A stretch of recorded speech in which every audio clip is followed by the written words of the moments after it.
This story is a tale of acquisition. A tale of acquisition about a pet. My pet. And having a pet in my life had been in the back of my mind for some time. So when one day I was flicking through the Sunday papers and I came across an article entitled Pets Save People, I was very excited because I had no idea what sort of pet was going to suit me. Now I was hoping this article was about exciting tales of cats dialing 999 to rescue their peril-stricken owners. But it was much drier than that. It was essentially about how pets can alleviate a negative mood. And it went on to talk about people who had dogs and had heart attacks. If they had a dog, they were 9 times more likely to still be alive after a year compared to those who had heart attacks who didn't have a dog. I thought that was a good investment.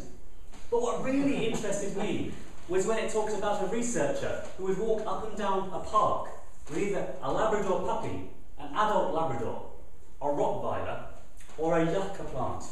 And she was followed by another researcher who was making notes of anyone she passed by, whether they would make eye contact, smile, or engage her in conversation. And there were clear winners here.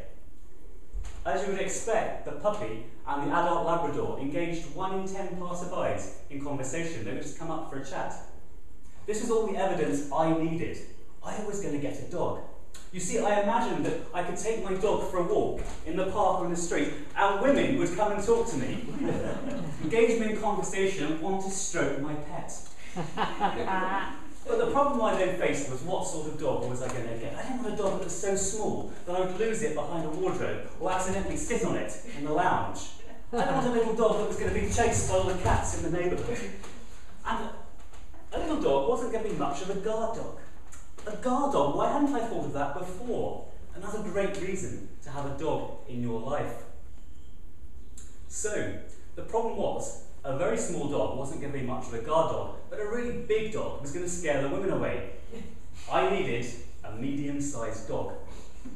So, there's only one thing you can do in this situation. I got on Google, and I googled medium-sized dog. But I didn't see medium-sized dog appear. I saw a medium-sized doggy door.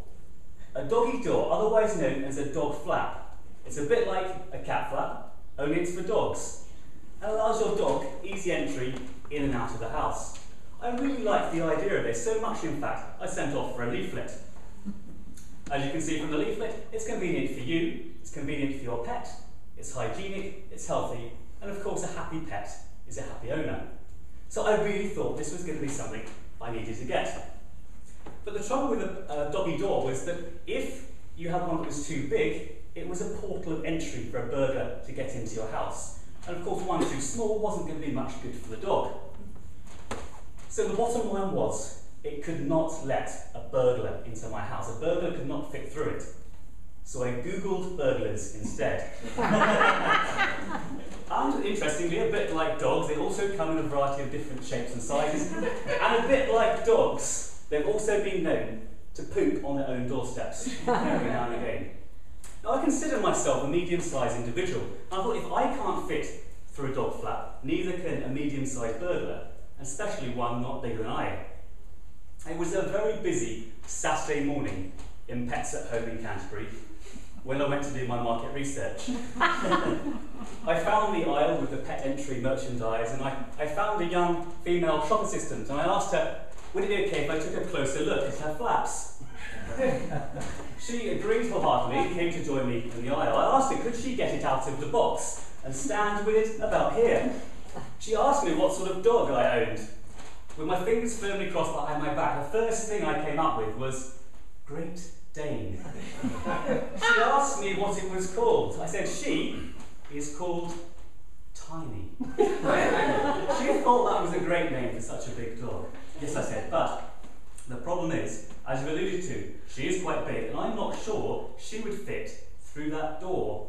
But she is about the same size as me. Is it okay if I have a go? Before she could answer, I had sprung to my hands and knees. I headed rapidly towards the dog flap. As my head went through, I made a woof, as I expected a dog might do in this situation. I got my left paw through, my right paw, my left shoulder, my right shoulder, and then I was stuck. Completely stuck. I tried to go forwards, backwards, up, down, nothing.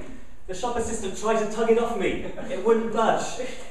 A smirk began to form on her face before she howled with laughter. And after a few minutes, a small group of people and pets had come to watch this strange man trapped in a dog-eat-dog.